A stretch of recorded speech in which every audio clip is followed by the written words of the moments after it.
गांव में सुखीराम और दुखीराम दो भाई रहते थे। दुखीराम के बेटे का नाम रमेश है और सुखीराम के बेटे का नाम महेश है। दुखीराम का बेटा रमेश शहर से पढ़कर आया है, लेकिन महेश मेहनत मजदूरी करके अपना घर चलाता था। महेश अपने खेत में काम कर रहा था, तभी वहाँ से रमेश अपनी नई गाड़ी में बैठकर निकला। उसने महेश को देखकर कार रोक ली। कितनी धूप में तुमको यहाँ अकेले काम करना पड़ रहा है, और मुझे देखो, मैं तो एसी कार में घूम रहा हूँ। अपनी अपनी किस्मत है भाई। हाँ, किस्मत भी बनानी पड़ती है, लेकिन तुझे मजदूरी पसंद थी और मुझे मालिक बनना। अब देख, जो बनने का सोचा वही बन गए। रमेश मजाक बनाकर अपने घर चला गया। कब तूने जीवन में कुछ करने का सोचा है, या ऐसे ही इतनी महंगाई में पेट्रोल खत्म करना है? इतनी प्रॉपर्टी है तो बिजनेस ही करूंगा। अब मैं उस महेश की तरह मजदूरी तो नहीं कर सकता। सुखीराम बहुत खुश रहता है, लेकिन मैं कभी खुश नहीं रहा। उसका बेटा उसे बहुत खुश रखता है।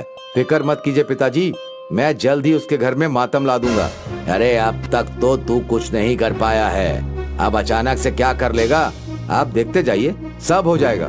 रमेश अपने पिता के साथ मिलकर महेश के लिए षड्यंत्र रचने में लग गया। रमेश सुखीराम के पास गया और धोखे से उसकी सारी जमीन हड़प ली। अगले दिन जब महेश खेत पर पहुंचा, तो रमेश भी वहां अपनी कार में बैठकर गया।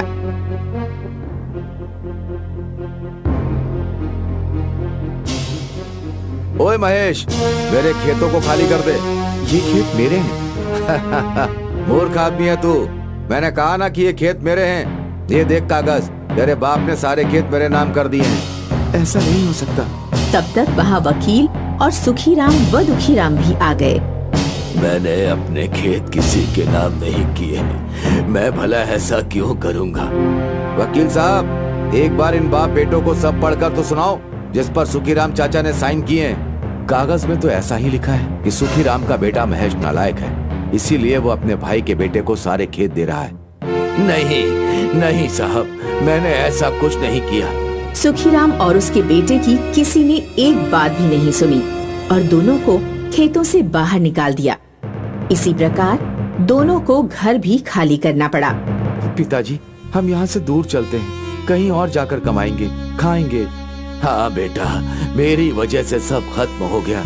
इसमें आपकी कोई गलती नहीं है, ईश्वर सब देखता है। सुखीराम अपने बेटे महेश के साथ गांव छोड़कर चला गया।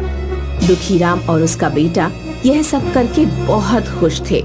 रमेश ने उस जमीन पर एक बिल्डिंग बनानी शुरू कर दी। रमेश बेटा, अब आगे क्या करना है? मैं अब एक बिल्डिंग बना रहा हूँ और उसमें फ्लैट बेचूंगा। हम इससे बहुत पैसा कमाएंगे। फिर तो पैसा ही पैसा होगा। बिल्डिंग बनने का काम तेजी से शुरू हो गया और दुखीराम भी उतना ही खुश रहने लगा। लेकिन एक दिन उसको अपने भाई सुखीराम का ख्याल आया और वह उसको ढूंढने बराबर के गांव में अपनी कार से गया। वहाँ सुखीराम और उसका बेटा महेश मजदूरी कर रहे थे। वहाँ एक नया घर बन रहा था। वाह वाह वाह वाह, मजा आ गया। और सुखीराम, अब तो सुख में हो? हाँ भैया, 2 रोटी चैन की खा रहे हैं। हम बहुत खुश हैं। मैं तो इसे परेशान करने आया था, लेकिन ये तो बहुत खुश है। मानना पड़ेगा, सब कुछ खोकर भी खुश है। ऐसा कैसे हो सकता है? मुझे इसे एक एक रोटी के लिए परेशान करना होगा, तभी मुझे चैन मिलेगा। दुखीराम ने दोनों को काम से निकलवा दिया और आसपास सभी को चेतावनी दे दी कि इन दोनों को काम पर ना रखा जाए। महेश और उसका पिता दोनों रास्ते में बैठे थे। पिताजी, सारी मेरी ही गलती है। मुझे अच्छे से पढ़ना लिखना चाहिए था। अब तो जीवन में कुछ नहीं बचा है। और अब तो कोई हमें काम भी नहीं देता है। दोनों आत्महत्या करने के इरादे से जंगल में चले जाते हैं।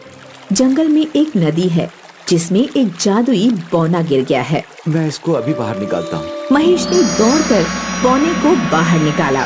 महेश, तूने कहा था ना कि जीवन में करने के लिए कुछ नहीं बचा है। हम ऐसे छोटे छोटे प्राणियों के लिए कुछ कर सकते हैं। हाँ, हम एक डैम और पुल बना सकते हैं। मेरे माता पिता उस नदी के उस पार हैं। मैं पानी में गिर गया था, मुझे अपने परिवार के पास जाना है। महेश बौने को सिर पर बैठाकर उसके परिवार के पास छोड़ आया और सुखीराम ने एक नाव बनाई। साथ में लकड़ी का एक पुल भी बना दिया। बौने के सरदार ने उनको कुछ धन दिया, जिसकी मदद से एक डैम बन गया और महेश और सुखीराम ने मिलकर एक छोटा सा सुंदर घर भी उनके लिए बना दिया। ये तो बहुत ही अच्छा है। बौने के परिवार वालों ने महेश को 2 मटके हीरे जवाहरात दिए, जिसे लेकर दोनों अपने गांव वापस आए और बड़ी सी हवेली बनाई। साथ ही एक अच्छा सा बिजनेस शुरू किया। दोनों खुशी खुशी रहने लगे। ये दोनों इतने अमीर कैसे हो सकते हैं? कोई बात नहीं, ये दोनों बहुत नादान हैं। इनको ये भी नहीं पता कि इनकी दौलत मैं फिर से छीन लूंगा। जरूर, ये चोरी का माल है, इसीलिए अब तो ये हमें ही लेना होगा। हाँ, मैं कल ही वकील से बात करूंगा। और तू फ्लैट बनाने में इतना माल खर्च क्यों कर रहा है? मैं पागल नहीं हूँ जो इतने पैसे खर्च करूंगा। सब नकली माल है। एक बार बिल्डिंग पूरी हो जाए और फ्लैट बेच दूं, उसके बाद का मैं नहीं सोचता। रात को तेज आंधी, तूफान, बारिश और भूकंप आया और रमेश की बिल्डिंग भूकंप में गिर गई। दोनों भागते हुए उसके पास पहुँचे, लेकिन तब तक सब मिट्टी हो चुका था। दोनों सिर पकड़कर नीचे बैठ गए। पवन और कुसुम एक दूसरे से बहुत प्यार करते थे। उन्होंने परिवार के खिलाफ जाकर प्रेम विवाह किया था, जिसकी वजह से वो अपने परिवार से अलग एक झोपड़ी में रहा करते थे। कुछ समय बाद कुसुम को एक प्यारी सी बेटी हुई। बेटी होने की वजह से पवन उसको छोड़कर चला गया। अब वो अकेले रहा करती थी।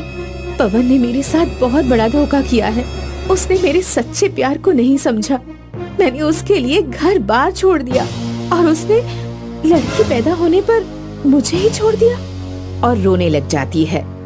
कुसुम जैसे तैसे अपना और अपनी बेटी का पेट पाल रही होती है, पर अब उसके घर में कुछ भी खाने के लिए नहीं बचता। तो वह सोचती है, अब मुझे अपने बच्चे के लिए सख्त कदम उठाना ही पड़ेगा। मैं कब तक पवन का इंतजार करूंगी? जब मेरा कोई सहारा नहीं, तो अब मुझे अपने बलबूते पर अपनी बेटी का ख्याल रखना पड़ेगा। उसको मैं इतनी अच्छी परवरिश दूंगी कि उसे ऐसा महसूस ना हो कि उसका बाप उसे छोड़कर चला गया। कुसुम नौकरी की तलाश में निकल पड़ती है, पर एक बेटी के साथ होने की वजह से कोई उसे काम नहीं देता। वह काम ढूंढ ढूंढ कर बस स्टैंड पर पहुंच जाती है। बस स्टैंड पर वह बेटी को कमर के पीछे बांधकर बोझा ढोना शुरू कर देती है और बस स्टैंड पर कुली बन जाती है। वह कड़ी मेहनत करती है। अरे ओ बहन जी, तुम इस नन्ही सी जान को अपनी कमर पे बांध कर इतना बोझ उठाती हो, तुम्हें कितनी तकलीफ होती होगी? होती तो है, पर पेट में जब भूख लगती है ना, उससे कम तकलीफ होती है। ये तकलीफ तो मैं झेल लूंगी, पर पेट की तकलीफ नहीं झेली जाती साहब। तुम्हारे साथ कोई नहीं रहता क्या जो तुम्हारी मदद कर सके? नहीं, मैं अकेली रहती हूँ और इतनी हिम्मत रखती हूँ कि अपनी बेटी को अकेले पाल सकूं। बहुत अच्छा बेटा, तुम्हारी बहुत अच्छी सोच है। देखना, जिस बच्ची के लिए तुम इतनी मेहनत कर रही हो ना, वही बच्ची एक दिन तुम्हारा नाम रोशन करेगी। शुक्रिया साहब, आपकी दुआ है और क्या चाहिए। पैसे से दवा खरीदी जा सकती है और दुआ से जिंदगी। कुसुम कुली बनकर अपनी बेटी के साथ जिंदगी बसर कर रही होती है। एक दिन उसे कुछ ऐसा दिखाई देता है कि उसकी जिंदगी ही बदल जाती है। वह एक दिन काम कर रही थी, तभी कुछ गुंडे एक महिला को घेर कर खड़े हुए थे और उसे मारने की कोशिश कर रहे थे। तभी कुसुम बीच में आकर गुंडों से लड़ने में उस महिला की मदद करती है। बहुत बहुत शुक्रिया बहन, अगर आज तुम ना होती तो मैं अपनी जिंदगी गवा बैठती। शुक्रिया कैसा, ये तो मेरा फर्ज था। एक महिला अगर दूसरी महिला की मदद नहीं करेगी तो धिक्कार है उसे महिला होने पर। बहुत अच्छी सोच है तुम्हारी बहन। आजकल ऐसी सोच वाले मिलते ही कहाँ हैं। अगर कोई मुसीबत में हो तो उसे मुसीबत में छोड़कर ही आगे चल देते हैं, पर तुमने तो अपनी जान पर खेल कर मेरी जान बचाई, जबकि तुम मुझे जानती भी नहीं हो। एक अजनबी के लिए इतना करना बहुत बड़ी बात है। ये तो मेरा फर्ज था। आप ठीक है ना? आप कहाँ रहती हो? आपके परिवार में कौन कौन है? मैं यहीं बस स्टैंड पर ही रहती हूँ, अपनी एक छोटी सी बेटी के साथ। मेरा कोई नहीं है और यहाँ पर मैं कुली का काम करती हूँ। इतनी छोटी सी बच्ची के साथ तुम इतना बोझ कैसे उठा लेती हो? तुम्हें कितनी तकलीफ होती होगी। कुछ नहीं, तकलीफ तो होती है, पर जब अपनी बेटी का चेहरा देखती हूँ तो सारी तकलीफ भूल जाती हूँ। बस मेरे जीवन का एक ही उद्देश्य है, मुझे अपनी बेटी को अच्छी परवरिश देनी है। तुम जानती हो मैं कौन हूँ? नहीं, मैं एक पुलिस ऑफिसर हूँ और ये गुंडे मुझे मारने आए थे, जिससे मैं इनके कारनामों का पर्दाफाश न कर सकूं। और तुमने मेरी जान बचाकर मुझ पर एहसान किया है। अच्छा, आप एक पुलिस ऑफिसर के रूप में आप कितना नेक काम करती हैं। आपको सलाम है। एक महिला होकर आप समाज से गंदगी हटाने का काम करती हैं। कुसुम, अगर तुम चाहो तो मैं तुम्हारी मदद कर सकती हूँ। कैसी मदद? तुम यहाँ पर मेहनत करती हो, अपनी बेटी को संभालती हो, मैं घर पर अकेली रहती हूँ। तुम्हारी बेटी को मैं संभाल लिया करूँगी। आज से इसकी परवरिश की जिम्मेदारी मेरी है।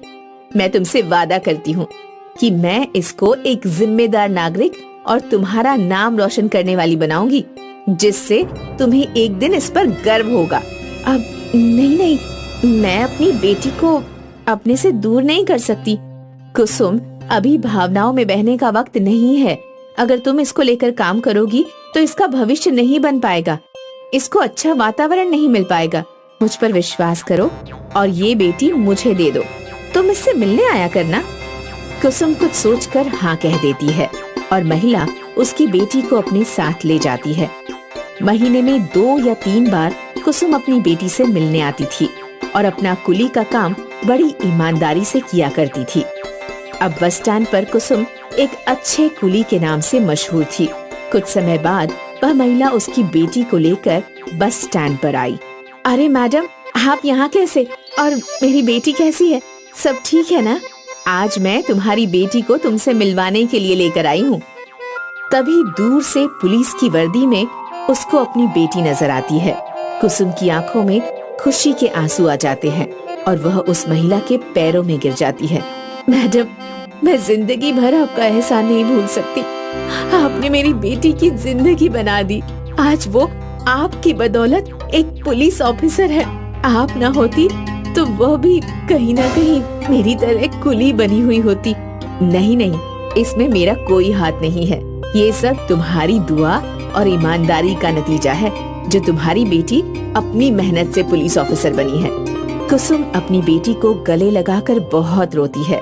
अब माँ बेटी दोनों साथ रहने लग जाते हैं। एक दिन बेटी अपनी ड्यूटी पर थी, तभी कुछ गुंडे एक आदमी को परेशान कर रहे थे। वह उस आदमी को उन गुंडों से छुड़ा कर ले आती है। आदमी जख्मी होता है तो वह उसे अपने घर ले जाती है। बेटी, तुम किसको लेकर आई हो? माँ, ये आदमी बुरी तरह से जख्मी हो गया था, मैं इसे घर लेकर आ गई। जब ठीक हो जाएगा तो इसे इसके घर छोड़ाऊंगी। कुसुम जैसे ही उस आदमी को देखती है तो स्तंभ ही रह जाती है। क्या हुआ माँ? आप इस आदमी को जानती हो क्या? हाँ, अच्छी तरह से जानती हूँ बेटी की कौन है। जिसकी तुम मदद कर रही हो वो और कोई नहीं, तुम्हारा बाप है, जो तुम्हारे पैदा होते ही तुम्हें छोड़कर चला गया था, क्योंकि तुम एक लड़की थी। कुसुम, मुझे माफ कर दो, मैंने तुम्हारी जिंदगी बर्बाद कर दी। तुम्हें तुम्हारी बेटी होने के लिए जिंदगी भर की सजा दी। मैं माफी के लायक तो नहीं हूँ, पर फिर भी तुमसे हाथ जोड़कर माफी मांगता हूँ। जानते हो, जिस बेटी को तुम छोड़कर गए हो, आज उसी बेटी ने तुम्हारी उन गुंडों से रक्षा की है। अगर आज तुम्हारी बेटी ना होती तो तुम भी ना होते। क्या ये हमारी बेटी है? मैंने इसके होने को गलत माना और आज इसी ने मुझे जिंदगी दी है। मुझे माफ कर दो बेटा। मैं समझ चुका हूँ कि लड़की होना कितने गर्व की बात है। आज के बाद मैं तुमसे कभी दूर नहीं जाऊंगा, हम तीनों साथ रहेंगे। कुसुम अपनी बेटी और पवन के साथ हंसी खुशी रहने लग जाती है।